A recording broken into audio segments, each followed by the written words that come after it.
안녕.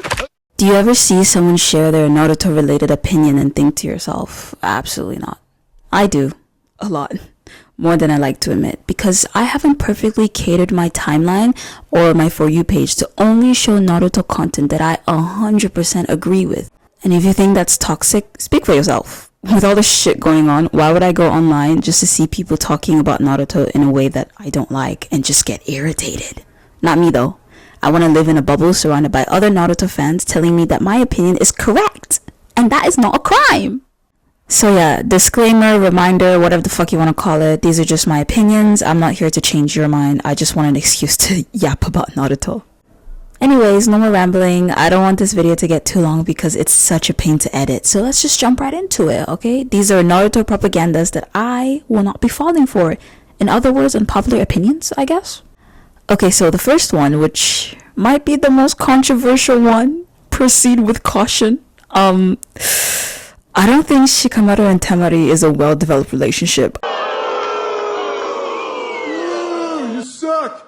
I will not be hearing anyone out, okay? I think a lot of fans just say that the relationship is so good because when you put them next to the other canon couples, of course it's gonna look like gold in comparison. But I challenge you.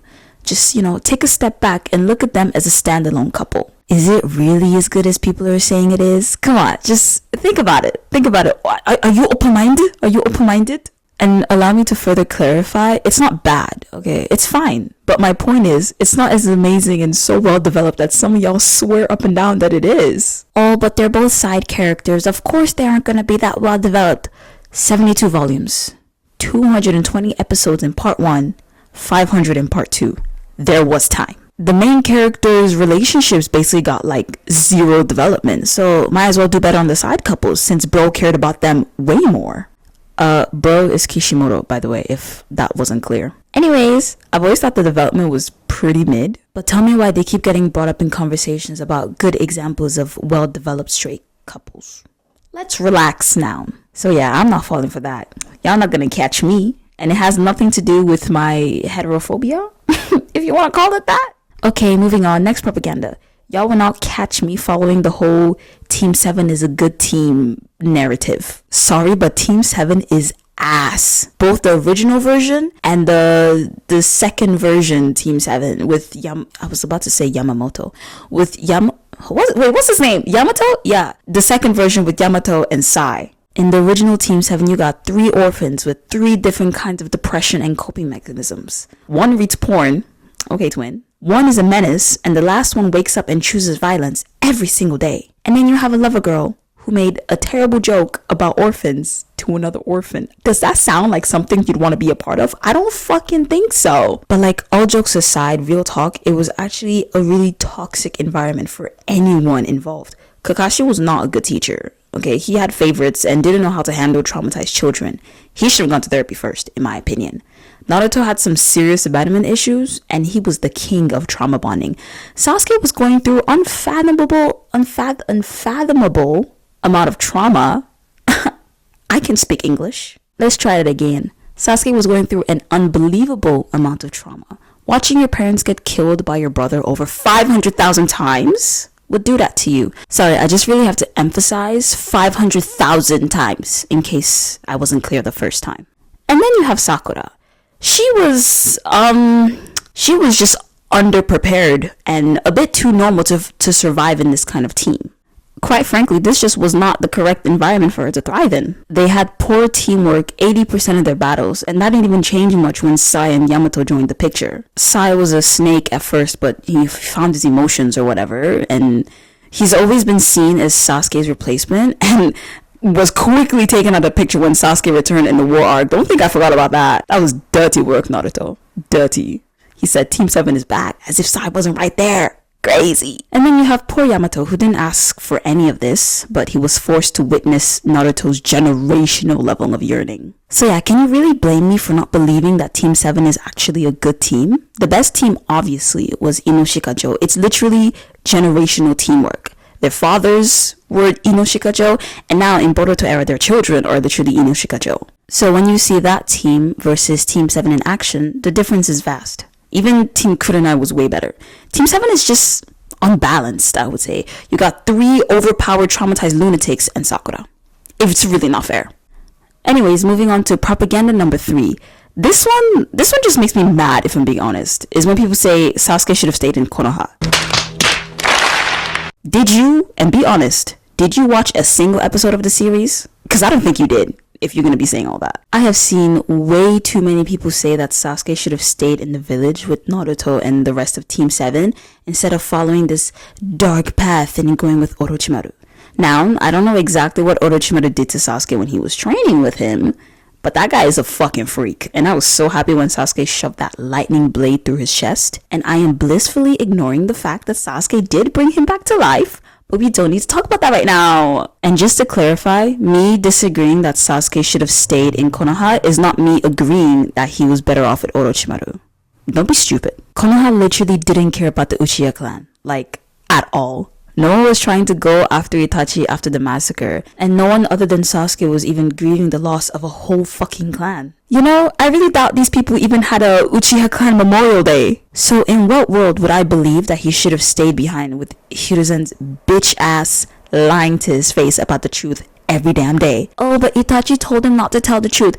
Kushina and Minato told him to take care of Naruto. Look how that turned out. So let's not act like he's suddenly good at following instructions. Like, granted, obviously Sasuke didn't know about the truth at the time of him leaving the village, but hindsight is 2020. Anyways, I think Sasuke should have left the village to train on his own, ideally stumble upon some genius ninja who can train him, who is not a predator, and who doesn't belong to the nation that was responsible for the death of his people. Propaganda number 4. This one is certainly like the biggest one on here, and like my whole TikTok is basically like built against this. I will never in my life fall for the propaganda that Naruto and Sasuke are brothers. Brothers. Naruto and Sasuke, brothers. Really? Yeah. I'm sure that's exactly what Kishimoto had in mind. The only time people ever say this whole brothers thing is to shame people for shipping them. And honestly, I'm insulted that they think it'll be enough to stop me. If you ever see what I used to ship, this is not a safe space for your weak heart. But let's not get into that. I'm not trying to get canceled. I will keep my business to myself. And maybe I'm about to be too woke right now, but whenever people see Yaoi or Yuri ships and force this whole sibling narrative onto them, it's honestly just rooted in homophobia. No? Be honest right now. If either Naruto or Sasuke were a girl, y'all would not be calling them siblings. Oh my god, they're so older sister and younger brother coded, said no one ever. Meanwhile, so many authors get away with writing the driest, plainest, flavorless straight couples ever because all they need is to stand next to each other, and that's enough for people to say that they're meant to be. Oh, wow, did you see the way he looked at her for 2 whole seconds? Soulmates!